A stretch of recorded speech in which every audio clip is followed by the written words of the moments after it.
Pensemos en el verano de 1914. Toda Europa es un continente que está literalmente al borde del abismo. Se palpa una tensión brutal, una acumulación de rencores que solo necesita una excusa, una pequeña chispa para estallar. Y esa chispa, bueno, está a punto de saltar. A ver, ¿cómo puede ser? ¿Cómo es posible que dos simples disparos en una ciudad no muy grande de los Balcanes acabaran por desencadenar la guerra más devastadora que el mundo había visto hasta entonces? Esa es la gran pregunta, y es justo lo que vamos a desgranar. Vale, vamos al lío. Para entender todo esto, hay una imagen que lo explica a la perfección. Europa era un auténtico barril de pólvora. Ojo, el asesinato del archiduque Francisco Fernando, eso no fue la causa de verdad, fue solo la chispa, la mecha que prendió. Las verdaderas razones, las de peso, eran mucho más profundas. Así que, para entender bien qué era ese barril de pólvora, tenemos que fijarnos en las grietas que ya estaban ahí, que recorrían todo el continente. Estamos hablando de alianzas secretas, de una carrera armamentística como nunca se había visto. Vamos, que esto no fue algo que pasara de un día para otro, ni mucho menos. A ver, lo primero que salta a la vista es un continente literalmente partido en dos.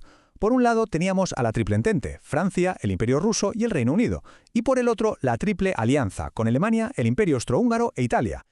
¿Qué significaba esto en la práctica? Pues que si atacabas a uno era como si atacaras a todos. Era la receta perfecta para un desastre a gran escala. De hecho, los historiadores suelen usar un acrónimo que va genial para recordar esto. MAIN. La M es de militarismo, porque todos los países estaban gastando una barbaridad en armas. La A, de alianzas, esto que acabamos de comentar. La I es de imperialismo, esa lucha salvaje por conseguir colonias y recursos por todo el mundo. Y la N, de nacionalismo, un nacionalismo exacerbado sobre todo en la zona de los Balcanes, que amenazaba con hacer saltar por los aires a los viejos imperios. Claro, con este panorama, ¿qué podía salir mal? Pues todo. Lo que empezó como una disputa regional, allí en los Balcanes, se transformó rapidísimo en una auténtica picadora de carne a escala mundial. Todo el mundo pensaba que sería una guerra corta, cosa de meses, y se convirtió en un infierno que duró 4 largos años. Y el efecto dominó fue de vértigo. A ver, el 28 de junio asesinan al archiduque, y a partir de ahí es una cascada. Austria-Hungría le declara la guerra a Serbia. Rusia, que protegía a Serbia, se mete.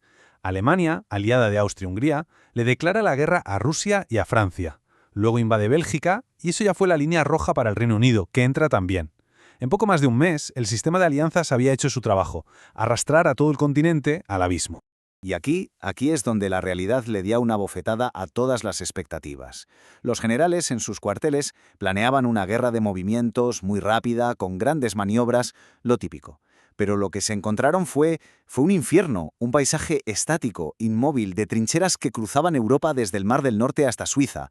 Nada se movía. Pensemos en esta cifra, 60.000. Es el número de bajas aliadas en un solo día, el primer día de la batalla del Somme. No hablamos de meses, ni de semanas, en 24 horas. Es un número que, de verdad, hiela la sangre, y que simboliza a la perfección la locura y la inutilidad de la guerra de trincheras. Y si lo del Somme fue un auténtico desastre, lo de Verdún fue directamente el infierno en la tierra. 10 meses. 10 meses de combates brutales entre alemanes y franceses, para controlar un trocito de tierra de apenas unos kilómetros. Se convirtió en un símbolo de la resistencia a toda costa, pero también en una carnicería estática, sin ningún tipo de sentido. Es que esta guerra fue la primera vez que la industria moderna se puso al servicio de la matanza. Una matanza a escala masiva. Hablamos de gases venenosos como el cloro o el gas mostaza, de los primeros aviones de combate, de los tanques, esos monstruos de acero que intentaban romper las líneas, y por supuesto los submarinos alemanes, los famosos U-Boot, que sembraban el pánico en el Atlántico. La forma de hacer la guerra había cambiado para siempre. Después de años de este estancamiento sangriento, de este punto muerto, llegó 1917. Y en ese año empezaron a moverse piezas clave que iban a cambiar por completo el rumbo de la guerra, llevándola ya hacia su final. Claro, porque es importante tener algo en cuenta. No toda la guerra fueron trincheras. En el frente oriental la cosa era distinta. Era una guerra mucho más fluida, con grandes movimientos de tropas, pero era igual de devastadora. Las bajas del Imperio ruso fueron sencillamente colosales. Y esto, como vamos a ver, tendría unas consecuencias gigantescas. Esas bajas masivas y el hambre en el frente interno provocaron el estallido, la Revolución Rusa de 1917. El zar cayó y el nuevo gobierno bolchevique de Lenin lo primero que hizo fue firmar la paz con Alemania. ¡Pum! Rusia fuera de la guerra. Esto permitía a los alemanes mover todas sus tropas al frente occidental. Sobre el papel parecía una ventaja decisiva. Pero, casi a la vez que Rusia salía, otro gigante entraba en el tablero. ¿Qué pasó? Pues dos cosas. Por un lado, la guerra submarina alemana, que atacaba a todo lo que se movía, y por otro, el famoso telegrama Zimmermann, donde Alemania le proponía a México, ni más ni menos, que atacara a Estados Unidos. Eso fue la gota que colmó el vaso. En 1917, Estados Unidos entró en la guerra, y ahí el equilibrio se rompió para siempre. La guerra, por fin, llegaba a su final, pero iba a dejar unas cicatrices profundísimas, en un mundo que ya nunca volvería a ser el mismo. Vamos a ver cuál fue ese amargo legado que nos dejó. Y la fecha es icónica. A la hora 1/10, del día 1/10, del mes 1/10, o sea, el 11 de noviembre de 1918, a las 11 de la mañana. En ese preciso instante entró en vigor el armisticio. Después de 4 años larguísimos de una matanza sin precedentes, los cañones por fin se callaron. Pero claro, una cosa es que callen las armas y otra es firmar la paz.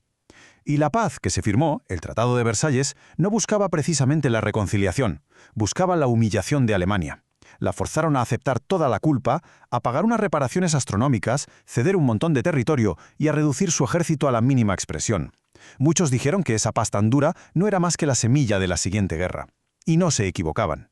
El mundo que surgió de las cenizas de la guerra era irreconocible. Pensémoslo un momento. 4 imperios gigantescos que habían dominado el planeta durante siglos simplemente se esfumaron. El imperio alemán, el austrohúngaro, el otomano y el ruso, todos derrumbados. El mapa de Europa y de Oriente Medio se tuvo que redibujar por completo. Y llegamos al coste final, al precio humano. Más de 20 millones de personas, muertas, militares y civiles.